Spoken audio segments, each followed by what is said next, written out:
Yung mga kaiju fans, eto na ang Kaiju number 8 Season 2 Episodes 1 to 3. Kung gusto mong pumili kung anong episode ang gusto mong panoorin, i-click mo lang ang timestamp sa description. Mula simula hanggang ngayon, lalong tumitindi ang laban, kaya siguraduhin huwag palampasin. Naalala ni Kafka ang isang pangyayari noong bata pa siya. Isang kaiju na may lakas na 6.7 ang umatake sa kanilang lungsod, kaya napilitang lumikas sina Kafka at Mina. Takot ang lahat at sobrang pagod na ang mga tao sa sunod-sunod na pag-atake. Biglang tinamaan ng isang gusali at nagsimulang bumagsak ang malalaking piraso ng semento. Tumakbo si Mina pero nadapa siya. Mabilis na ngumiti si Kafka ng pilit, sinusubukang pakalmehin si Mina at sinabing magiging ayos din ang lahat. Biglang dumating ang ilang sasakyang puno ng mga armadong sundalo mula sa Defense Force. Sumigaw si Kafka na pabagsakin na ang kaiju, pero isang malakas na pagyanig ulit ang nagpauga sa gusali kaya napilitan siyang magtago. Pagmulat ng mata niya, wala na si Mina. Sumigaw siya ng malakas, tinawag ang pangalan nito, pero hindi na niya ito nakita. Pagkatapos noon, makikita natin ang mga sundalong handa ng bumaril. Pero biglang lumabas si Mina mula sa itaas ng isang gusali, may dalang espesyal na sandata. Itinutok niya ito kay Kafka at tinawag siyang Kaiju number 8. Nanlaki ang mata ni Kafka habang pinapanood ang sarili na tina-target. Nagutos si Mina na umatake, at sabay-sabay na nagpaputok ang mga sundalo mula sa iba't ibang direksyon. Pero kahit sunod-sunod ang putok, napaatras lang si Kafka, wala itong naging tunay na pinsala. Bigla siyang nagwala at naglabas ng malakas na enerhiya na tumama at sumira sa isang helicopter. Lahat ay namangha sa sobrang lakas niya. Isa pang atake ang pinakawalan ni Kafka at tuluyan nitong winasak ang paligid. Pero bigla siyang nagising. Isang masamang panaginip lang pala yun. Napabuntong hininga siya sa ginhawa, pero aksidente siyang nahulog sa kama. Samantala, sa Japan Defense Force 3rd Division sa Takawa Base, pinagmamasdan ni Mina ang mga nasirang bahagi ng lungsod. Lumapit si Soshiro at sinabing may kumpirmasyon na 5 araw na mula nang gawin ang desisyon, pero hindi pa rin sigurado ang mga nasa itaas kung ano ang gagawin kay Kafka. Ayon sa impormasyon niya, nakakulong pa rin si Kafka. Tinitingnan ni Soshiro ang mga sirang gusali at iniisip na matatagalan ang pagkukumpuni. Sumang-ayon si Mina. Naalala niya kung paano iniligtas ni Kafka ang lahat, kahit na ang alon mula sa kanilang laban ang sumira sa lugar. Nabanggit ni Mina kung ito na ba ang araw na makikilala ng mga bagong sundalo ang mga unit nila. Tumango si Soshiro at sinabing paparating na sila. Habang nasa daan, sakay ng sasakyan sina Reno at Iharo papunta sa bagong unit nila. Napansin ni Iharo na tahimik si Reno at mukhang malalim ang iniisip. Kaya nagkunwari siyang tuwang-tuwa at humiling na magpa-picture sa Matsumoto Castle. Tanong niya kung pwede siyang kunan ni Reno ng litrato, pero nagduda si Reno kung may oras sila. Sinabi ni Iharo na marami pa silang oras. Pagkatapos, umupo sila sa isang bench. Gagawin niya ang lahat para makabalik kahit ikamatay pa niya. Tumango si Iharo. Pagkaraan ng ilang sandali, dumating na sila sa 4th Division. Tahimik lang si Reno, iniisip na sana maging sapat na ang lakas niya para hindi na siya maging pabigat kay Kafka. Sa 1st Division naman, tinitingnan ni Shinomiya ang group chat ng dati niyang mga kasamahan. Pinag-uusapan nila ang bago nilang unit. Naalala niya ang naging laban ni Kaiju number 8 laban sa ama niya at napag-isip-isip niyang kailangan pa niyang tumibay. Biglang dumating si IG Hasegawa, ang vice captain ng 1st Division, at humingi ng paumanhin sa paghintay. Sinabi niyang dadalhin siya sa captain nila. Habang naglalakad, nabanggit niya na malamang ipinaliwanag na ni Captain Ashiro ng 3rd Division ang mga dapat malaman, pero inuulit niya pa rin, mananatili muna siya sa 1st Division habang inaayos pa ang Takawa Base.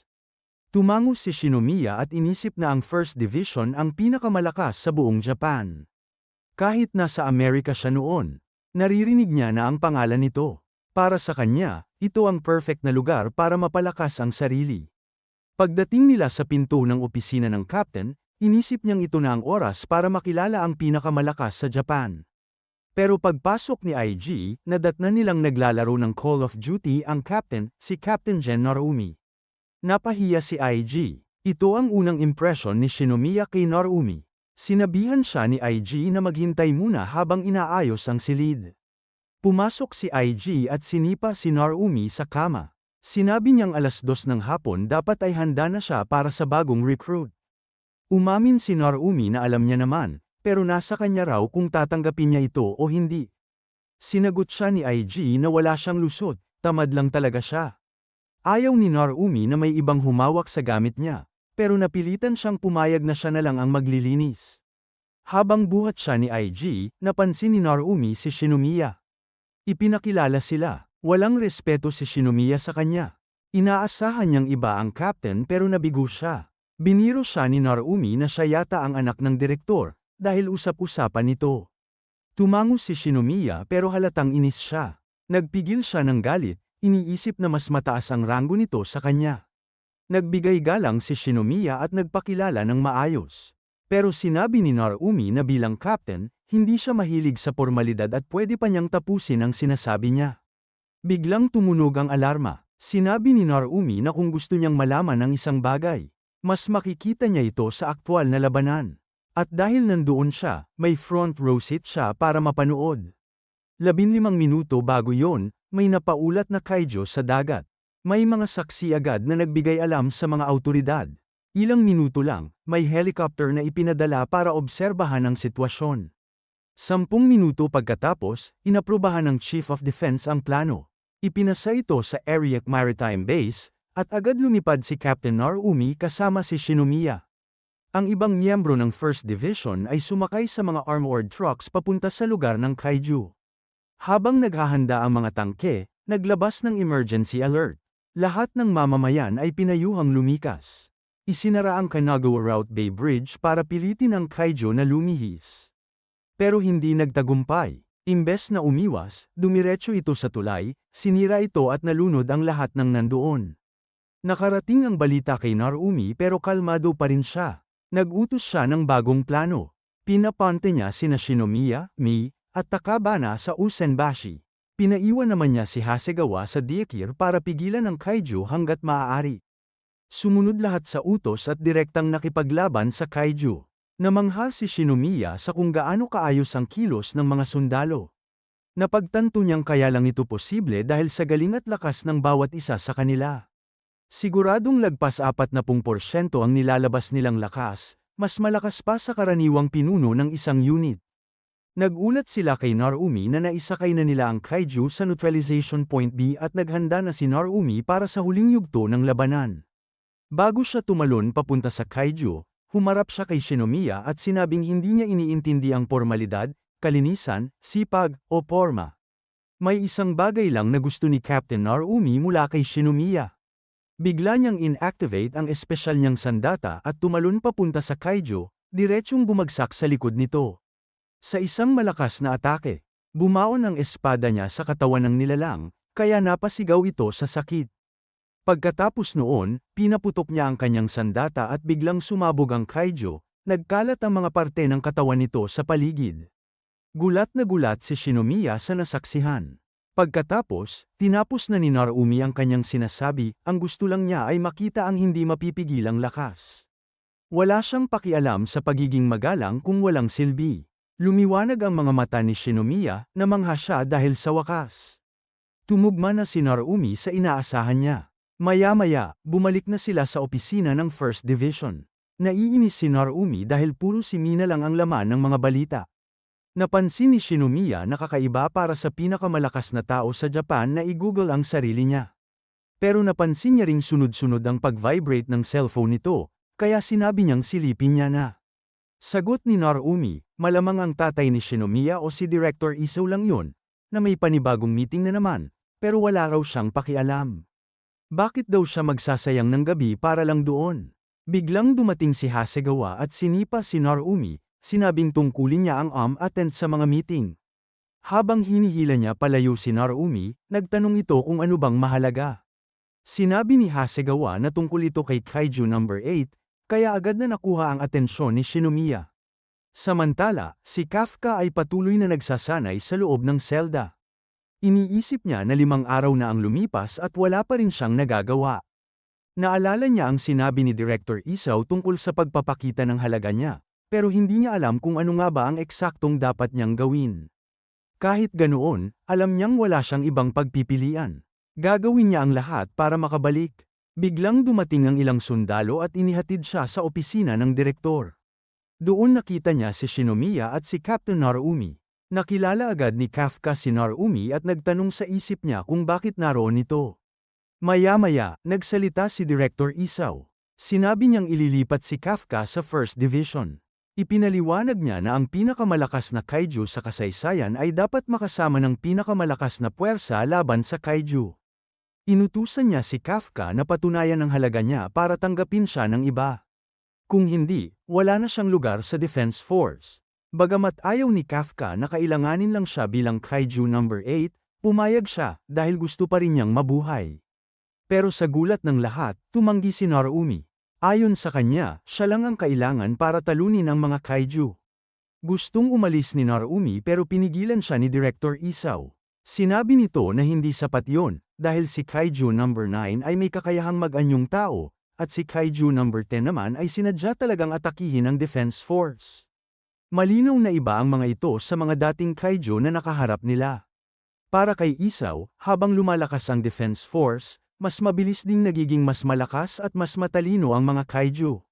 Kaya arogante kung iisipin nilang kaya nilang labanan lahat ng mag-isa. Kailangan din nilang umangkop at mag-evolve. Pakiramdam ni Narumi, hindi siya pinagkakatiwalaan ng direktor.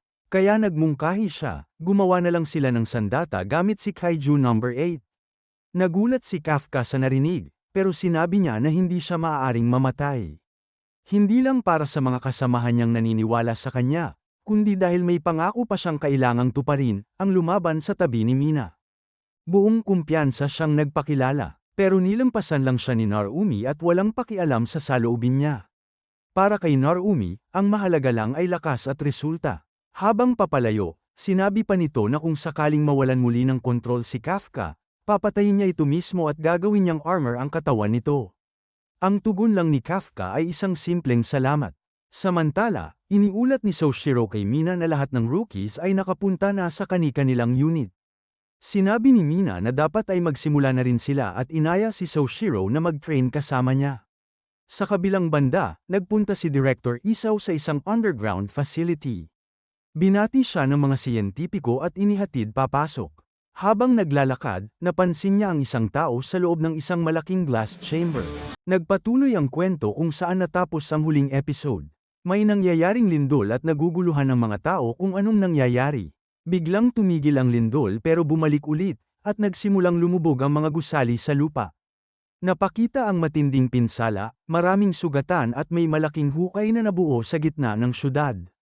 May isang babae na naglabas ng cellphone at binuksan ang camera. Sa loob ng screen, nakita niya ang napakaraming kaiju ants. Kumalat agad ang mga ito sa buong lungsod at nagsimulang maghasik ng kaguluhan.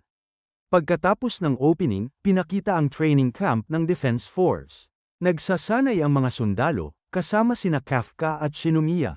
Halatang pagod na si Kafka, pero tuloy pa rin siya sa training. May mga balitang lumalabas sa dyaryo na lumalala ang mga kaiju attacks. Habang tumatakbo si Kafka sa training ground, iniisip niya ang sinabi ng direktor. Gusto niyang mapatunayan ang sarili at hindi mawala ng kontrol. Ayaw niyang makasakit ng ibang tao, kaya pilit niyang pinapalakas ang sarili. Samantala, pinuntahan ni Shinomiya si Narumi. Wala na siyang oras para mag-aksaya at gusto niyang mag-training kasama ito. Pagdating niya, nakita niyang nagmamakaawa si Narumi na parang pulubi habang humihingi ng pera. Sabi ni Narumi, bigla raw nawala lahat ng pera niya sa account.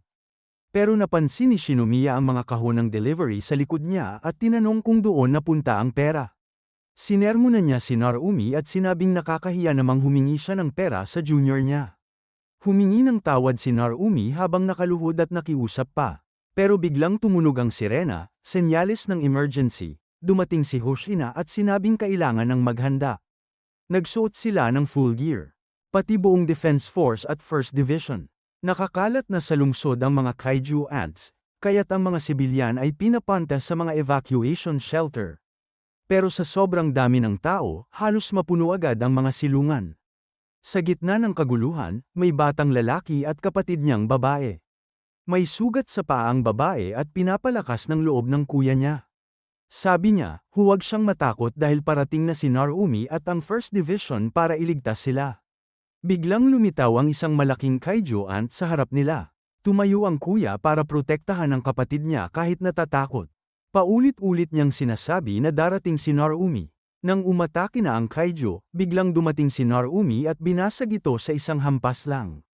Sinabi ni Narumi na paparusahan siya ng bata dahil hindi niya siya tinawag na Captain. Inutusan niyang magsulat ng 10 magandang bagay tungkol sa kanya sa social media. Pumayag ang bata. Habang nag-uusap sina Narumi, tumawag sina Kinashi at Miyaki. Sabi ni Kinashi, napatay na nila ang 4 na kaiju sa kanilang lugar. Si Miyaki naman ay patuloy pa rin sa pakikipaglaban. Sinabi ni Narumi na kailangan munang unawain ang sitwasyon. Ang unang priority ay ligtas ang mga sibilyan, at kailangang maitulak ang mga kaiju papunta sa neutralization zone. Nasa zone na rin si Shinomiya at sinabihan siya na kapag ligtas na ang mga sibilyan, pwede na siyang umatake. Naghanda siya at binuksan ang kanyang weapon. Matagal nang alam ng lahat na malakas siya, pero sa pagkakataong ito, gusto niyang mas higaitan pa ang sarili. Iniisip pa rin niya ang idol niyang si Mina, kung gaano ito kabilis at galing sa laban. Gusto ni Shinomiya na maging tulad niya. Dumating si Kafka at natuwa sa galing ni Shinomiya. Nagbiruan pa sila ng kaunti bilang senior at junior. Si Shinomiya ay handa nang sumabak sa laban, kasama ang backup niya na nakaabang sakaling kailanganin. Sinimulan niyang patumbahin ang mga kaiju isa-isa. Sa monitoring room, pinakita rin na maraming kaiju na ang nalilinis ni Shinomiya at ng iba pang miyembro ng Division 1. Habang pinupuri ni Hoshina ang lakas ni Shinomiya, biglang napansin ni Narumi na may kakaiba sa mga kaiju ants. Dati, hindi sila lumalabas sa surface. Pero ngayon, kitang-kita sila sa ibabaw. May kutob si Narumi na may kung sinong nagbibigay ng utos sa mga ito. Naalala niya ang mga kaiju sa huling episode ng nakaraang season, may pagkakahawig ang kilos nila. Sa western side, mas dumami pa ang kaiju. Nasa zone din si Kafka. Naghahanda siyang umatake pero kinakabahan siya. Naalala niya ang huling beses na nawalan siya ng kontrol. Gusto niyang patunayan sa direktor na karapat-dapat siya. Sinubukan niyang mag-transform. Nagbago ang mga kamay at binti niya, pero hindi sapat para makalaban ng maayos. Tinamaan siya ng kaiju at Natamba. Habang sinusubaybayan ng mga scientist ang galaw niya, nagtaka sila kung bakit hindi siya nagtatransform ng buo. Inatake pa siya ng mga kaiju pero naiwasan niya ng kaunti. Alam niyang hindi sapat ang partial transformation. Sinabi niya sa sarili, hindi siya pwedeng matakot. Kailangan niyang lumaban para sa pangarap niya. Muli siyang sumubok na mag-transform. Tumaas ang energy signal sa buong base, pero bigla siyang bumalik sa pagiging tao. Hindi siya nagtagumpay. Sinipa siya ng kaiju at lumipad siya palayo. Wala na siya sa kondisyon. Biglang may lumabas mula sa ilalim, isang kaiju ant na sinasakyan ni kaiju number 9. Napansin nito si Kafka. Sinubukan niyang tukuyin kung siya ba talaga ang kaiju no. 8. Inatake niya si Kafka para makasigurado. Sugatan si Kafka at hirap na hirap. Paulit-ulit siyang sumusubok mag-transform, pero palaging bigo. Pinag-uusapan ng lahat kung mawawala na ba talaga si Kaiju number 8. Papalapit na si Narumi para tulungan si Kafka pero hinarang siya ng isa pang higanteng kaiju. Doon niya nakita si Kaiju number 9 ulit. Sa paligid, may mga patay na kaiju na biglang nabuhay. Lalong dumami ang kaiju sa buong lungsod. Galing na ulit ang mga ulat, lumalala ang sitwasyon. Nang dumating si Kaiju number 9, nag-iba ang daloy ng laban. Kahit anong gawin ng Defense Force, hirap pa rin sila. Si Kafka ay patuloy na binubugbog. Nagsalita si Kaiju number 9 at sinabing kukunin na niya ang kapangyarihan ni Kafka. Sinubukan ni Kafka na lumaban, pero nadapa at nasaktan ulit. Sa monitoring room, pinag-uusapan ng direktor at ng voice director ang posibilidad na siya mismo ang bababa para pigilan si Kafka sakaling mawalan ito ng kontrol. Alam niyang delikado ito at baka mamatay siya kapag lumaban muli gamit ang kanyang armor. Nang muntik nang patayin si Kafka, biglang dumating si Shinomiya. Pinutol niya si Kaiju number 9 sa kalagitnaan. Pero bumalik sa ayos ang Kaiju. Sinabi niya, hindi niya kilala si Shinomiya. Sagot niya, hindi mo na kailangang makilala ako. Basta ngayong araw, mamamatay ka na. Nagsimula ang matinding laban nila. Sa kabilang banda, pinakita si Narumi na nakaharap din kay Kaiju number 9. Sinabi ng Kaiju na aalisin na lang niya si Narumi para matulungan ang kasama niya sa pagpatay kay Kafka. Tumawa lang si Narumi, sinabing hindi niya papayagan yon. Sa kanya sinabi, si Kafka ay isang regular officer sa team nila at siya ay captain.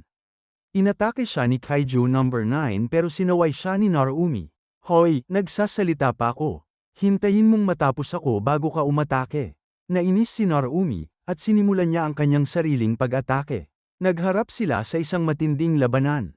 Sa buong lungsod, abala ang buong defense force sa pakikipaglaban sa iba't ibang kaiju. Ang direktor ay tahimik lang na nagmamasid. Sa isip niya, ito na ang pagsubok ng bagong henerasyon. Ito na ang pagkakataon nilang patunayan ang sarili. Nagsimula ang kwento sa eksaktong punto kung saan nagtapos ang huli. Hindi pa rin makatransform si Kafka, at dumating si Shinomiya para iligtas siya. Sabay silang humarap kay Kaiju number 9, pero si Kafka ay hirap pa rin, parang may humaharang sa kanyang abilidad. Napansin ni Shinomiya na baka si Kaiju number 9 mismo ang dahilan. Kaya gumawa siya ng plano, i-distract ni Kafka si Kaiju, at siya naman ang aatake. Umaasa siyang kapag nabigla ang kalaban, makakilos na si Kafka. Habang sinusubukan nilang isagawa ang plano, biglang hinati ni Kaiju number 9 ang sarili at sabay na umatake sa kanila. Nasugatan si Kafka, at si Shinomiya naman ay tinamaan sa tagiliran. Nahihirapan siyang basahin ang kilos ng kalaban. Pero hindi nagpatinag si Shinomiya. Bumawi siya at mabilis na umatake. Hindi siya papayag na magmukhang talunan. Alam niyang oras na para protektahan ang lahat. Nag-flashback ang eksena sa kabataan ni Shinomiya. Pinapanood niya noon sa TV ang mga sundalo ng Defense Force na lumalaban sa mga kaiju. Sa loob ng klase, pinuri ng lahat ang isang babaeng sundalo, si Hakari Shinomiya, ang kanyang ina, na may hawak ng weapon number 4, isa sa pinakamalalakas na sandata. Masaya si Shinomiya noon habang pinupuri ng mga kaklase ang kanyang nanay. Pag-uwi ng nanay niya mula sa operasyon, masaya silang naglaro. Binanggit ni Shinomiya na gusto rin niyang maging sundalo para matulungan ang kanyang ina. Nabigla pero natuwa ang mga magulang niya. Dumaan ang panahon at ipinakita ang masayang buhay nilang pamilya. Hanggang sa isang araw, naging larawan na lang ang kanyang ina. Namatay ito habang nilalabanan si Kaiju number 6. Si Hakari ay kapitan ng Division 2, at isang haligi ng Defense Force. Sa burol, tahimik na nakaupo si Shinomiya habang umiiyak. Paulit-ulit niyang sinasabi sa sarili na isa siyang sinungaling, dahil nangako siyang ililigtas ang kanyang ina, pero hindi niya ito nagawa. Tiningnan niya ang kanyang ama na seryosong nakaupo sa tabi. Doon siya nangako, magiging mas malakas siya. Hinding-hindi na siya papayag na may mamatay pa. Nagbalik sa kasalukuyan ang kwento. Si Shinomiya ay todo bigay na sa laban. Naalala niya ang pangako niya, na ililigtas niya ang lahat kapag nasa labanan. Habang sumusugod siya, nadulas siya dahil sa paglapat ng ulo ng kaiju, pero biglang dumating si Kafka at tinadyakan ang kalaban. Kahit nabali ang paa niya, nagbigay ito ng opening kay Shinomiya. Ginamit niya ang technique number 6 ng Weapon X, tinaga niya ang leeg ni Kaiju number 9 at pinasabog ito. Sinabi niya kay Kafka na kailangan na nitong mag-transform. Sa wakas, dahan-dahan nang bumabalik ang Kaiju form ni Kafka. Pero sa kalagitnaan ng kanyang transformation, may lumitaw na imahe sa isip ni Kafka, pinatay ni Kaiju no. Siyam si Shinomiya, pati ang ibang mga kasama niya. Natakot siya, ayaw niyang mawala ng kontrol. Baka masaktan niya ang kanyang mga kaibigan. Kaya hindi pa rin niya magawang mag-transform ng buo. Habang pinapanood siya sa command center, nabahala ang mga opisyal. Sinabi ng voice director na oras na para gamitin ang plan B, biglang lumitaw si Narumi at sinabing siya na ang bahala. Habang nakikipaglaban sa duplicate ni Kaiju number 9, tinaas niya ang kanyang combat power sa 78%. Nagulat ang mga tao sa control room. Nilinis agad ang paligid dahil sa inaasahang malakas na epekto ng laban. Habang sinusubukan siyang atakihin ni Kaiju number 9, napansin nito na ang sandata ni Narumi ay may dalawang epekto, pumuputol at sabay na nagsusunog. Dahil dito, bumabagal ang pag-recover ng sugat. Nagpatuloy si Narumi sa pag-atake. Walang tigil siyang nagpaputok habang lumalapit. Na-curious si Kaiju number 9 sa sandata niya, blade at baril na pinagsama. Nahihirapan siyang makalapit. Nang subukan ni Kaiju number 9 na umatake sa likod ni Narumi, mabilis itong nakaiwas. Nagsimula na ring maglabasan ng mga bomba sa paligid. Sumabog ang mga ito, pero nanatiling kalmado si Narumi. Ipinakita ng narrator na ang sandatang gamit ni Narumi ay Retina 01, gawa sa mata ni Kaiju number 1. May kakayahan itong makita ang kilos ng utak ng kalaban, parang ultravision, pero mas advanced. Kaya bago pa man gumalaw ang kalaban, alam na ni Narumi kung saan ito pupunta. Kahit anong galaw ni Kaiju number 9, mabilis siyang natutunto ni Narumi. Sa huli, nakita niya ang core ng kalaban, at gamit ang technique number 2 ng squadron style/salvo, tuluyan na niyang pinasabog si Kaiju. Gulat na gulat ang buong command center. Pinuri siya ng mga opisyal. Habang nangyayari ito, si Kafka ay patuloy pa ring lumalaban sa sarili niyang takot. Naalala niya sina Mina, Hoshina, at Rhino, mga taong lumalaban ng buong tapang. Na-motivate siya. Sinabi niya sa sarili, hindi ako mamamatay bilang isang talunan. Sa wakas, nagtiwala siya sa sarili. Naramdaman niya ang tiwala ng kanyang mga kasama, at tuluyan na siyang nag-transform bilang Kaiju number 8. Dumating siya sa tabi ni Shinomiya. Sabay silang humarap sa laban. Sa kabilang banda, abalang-abala rin si Gigi sa pagbibigay ng utos, pinuprotektahan ang buong lugar para hindi lumawak ang pinsala.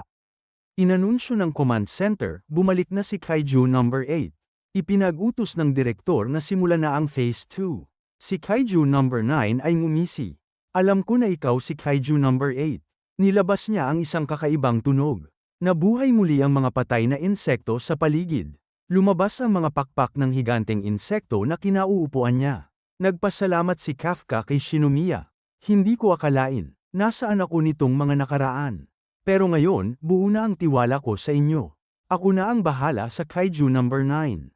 Sumagot si Shinomiya, gusto mong ako ang lumaban sa mga insekto at ikaw sa boss. Ayos lang, pero kapag natalo ka, ako pa rin ang papatay sa'yo. Sabay silang lumusab. Umatake si Kafka. Sinabi ni Kaiju number 9, marami akong natutunan mula sa huling laban natin. Sinubukan niyang sakalin si Kafka gamit ang mga pakpak ng insekto. Handa na akong patayin ka. Pero sinira ni Kafka ang kanyang pagkakahawak at inatake ang higanteng insekto. Nasa kamay na niya ang core nito. Ito pala ang totoong insekto. Sabi ni Kafka, piniga niya ito at pinasabog. Alam na ni Kafka kung nasaan ang core. Hindi na niya kailangang eye scan tulad ni Narumi, nakuha na niya sa pakiramdam. Muling nagsimula ang laban sa pagitan ni Kaiju number 9 at Kaiju number 8. Sa pagkakataong ito, handang-handa na si Kafka. Mas kilala na niya ang sarili niyang katawan, mas mabilis siyang kumilos, mas matatag. Sinubukan siyang sakalin muli ni Kaiju number 9, pero nabasag agad ni Kafka ang hawak nito. Lumipad siya at binigyan ng isang malakas na suntok, isang suntok na lumikha ng matinding pagsabog sa paligid. Nagulat ang command center. Totoo ba to? Ganito ba talaga siya kalakas? Si Kafka ay punong-puno ng enerhiya. Dating hinuhusgahan, ngayon ay pinupuri. At ayun na ang buong kwento mula Episode 1 hanggang 3 ng Kaiju number 8 Season 2. Kung gusto mong balikan ang ibang episodes o Season 1, nasa description ang link. Huwag kalimutang mag-like at subscribe. Salamat sa panunood.